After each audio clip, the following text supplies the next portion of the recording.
Nous avons rencontré l'équipe du laboratoire de recherche du CNRS. Ils travaillent sur la diversité microbienne et l'écologie des micro-organismes dans les milieux naturels, comme c'est le cas de cette mare située dans le parc régional de la vallée de Chevreuse. Si cette équipe de chercheurs a été sollicitée par le SDIS des Yvelines, c'est que les spécialistes sapeurs-pompiers de la cellule mobile d'intervention chimique ne possèdent pas les outils nécessaires afin de déterminer les causes de cette soudaine coloration étrange. Alors la spécialité risque chimique et risque biologique a comme mission d'intervenir dans ces contextes-là et souvent nous avons besoin d'avis de spécialistes ou d'experts. C'est une des premières fois où on sollicite un laboratoire d'université pour nous aider à identifier une substance chimique ou biologique. Une fois les prélèvements effectués et acheminés au laboratoire, c'est ainsi que nous avons souhaité en savoir plus. Nous avons pris la route pour retrouver l'équipe de chercheurs à l'université de Paris-Saclay. C'est ici, dans ce bâtiment moderne et ultra équipé, que les prélèvements de la mare ont été étudiés et décortiqués.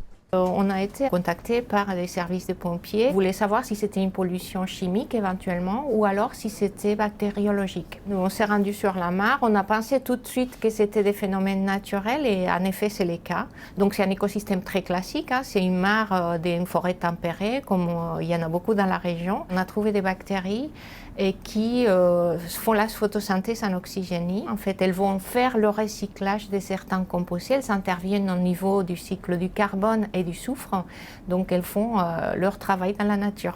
Donc, pour comprendre, ce sont des bactéries qui se nourrissent d'hydrogène sulfuré, une forme du soufre, qui est relâché dans la nature, provenant de la décomposition de la matière organique dans les sols. Et si la température est idéale et que ce soufre est suffisamment présent, les bactéries très particulières et reconnaissables par leur coloration rouge se développent.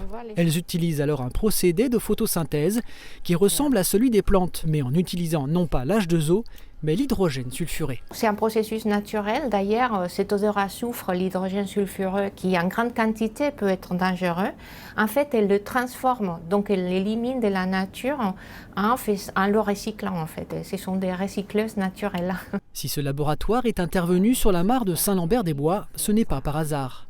En effet, ils étudient ces bactéries à différents endroits de la planète et souvent dans des milieux extrêmes pour comprendre l'histoire du vivant. Il faut savoir que pendant la plupart de l'histoire de la vie sur Terre, la vie était microbienne. Donc les animaux, les plantes ne se sont diversifiés qu'à partir de l'explosion cambrienne, il y a environ 500 millions d'années, alors que la vie, elle date de 4 milliards d'années environ. Il faut savoir qu'au jour d'aujourd'hui, on découvre encore beaucoup de nouvelles lignées qui n'étaient pas connues de la science dans le monde microbien. Donc c'est fascinant en fait.